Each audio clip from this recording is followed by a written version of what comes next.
I believe in the rule of law. I'm convinced that the law is the only means by which humanity can coexist and resolve disputes peacefully. Protection and the law and equality before the law is the only way by which the rights of the oppressed, the weak, and the vulnerable can be safeguarded in the interest of advancement of humanity or civilization. The rule of law helps ensure that the hope of tomorrow can be ensured by action and protection today. On 15th December 2010, the previous prosecutor of the ICC, Luis Moreno Ocampo, publicly announced that he had sought summons against me and 5 other Kenyan nationals, the so-called Ocampo Six. Thus started by awful honesty at the ICC, which has given me a unique insight into how the prosecution and the ICC, which I supported even prior to its creation, actually operates in practice.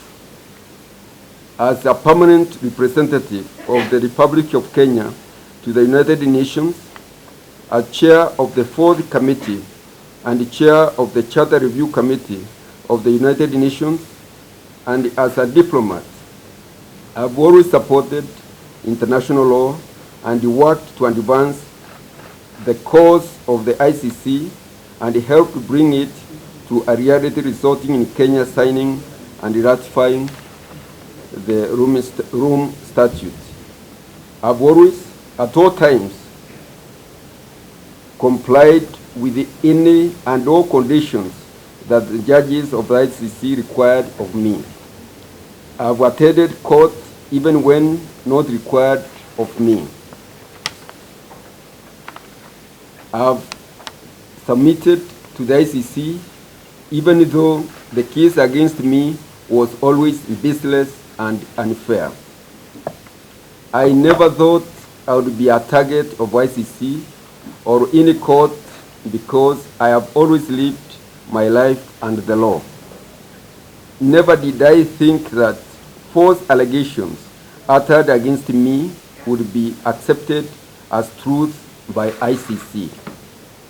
Whilst on Monday, the new prosecutor of ICC withdrew all charges against me, I'm relieved more than I can say. However, I'm not celebrating.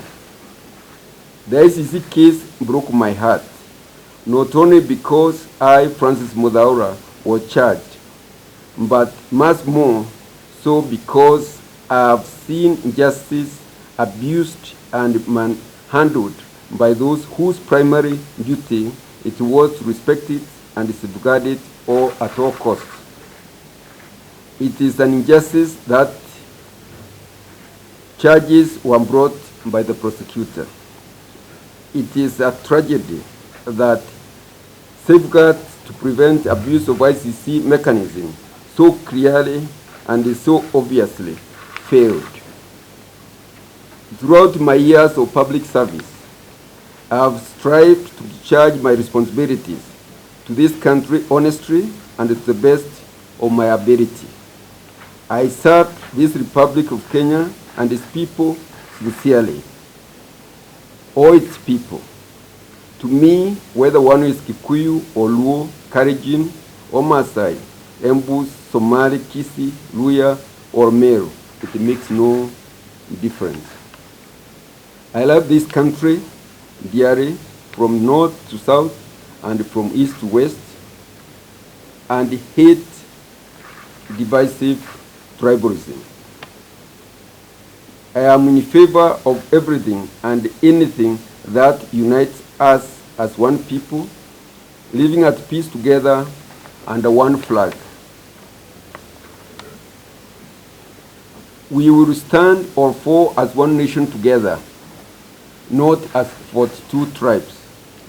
This has not only been my guiding principle throughout my public service for 40 years, but this is also reflective of my private internal thoughts. I'll leave it to my lead counsel, Karim Khan, QC, to speak about the ICC case, but I want to thank all my friends, my family who are with me here, and my colleagues who have stood by me during some very dark hours. It has been a very painful experience for me, as well as those close to me. These cases are indeed of interest nationally and internationally, but my loved ones and I have lived through this nightmare.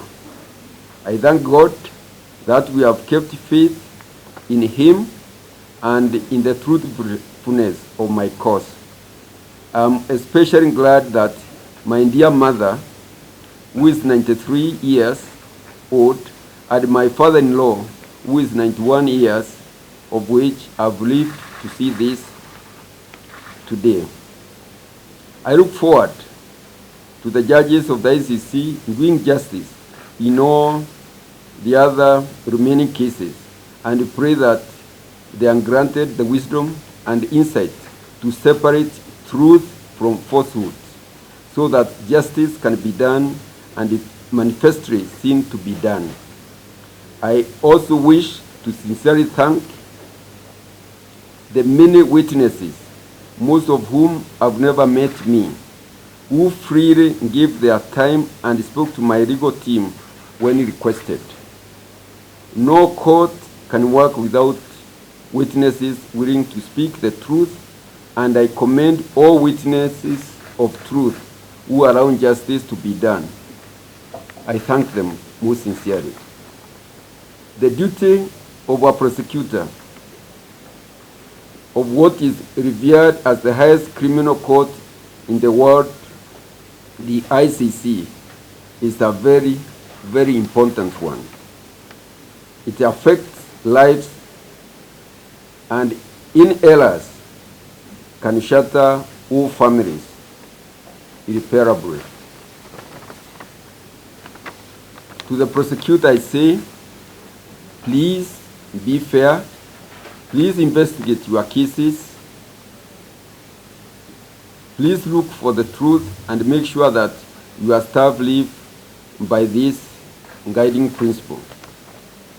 Finally, I wish to thank His Excellency President Mwai Kibaki, who has stood with me through this difficult time and who has given me so much strength and support. It was a singular privilege to serve under his presidency. I also extend my sincere congratulations to the President-elect, His Excellency Uhuru Kenyatta, and the Deputy President-elect, His Excellency William Ruto, on their election victory, and to offer my heartfelt congratulations to the great people of Kenya for conducting a peaceful and orderly election that is an example to the world of how democracy should work. May God bless Kenya and all its people. I thank all of you.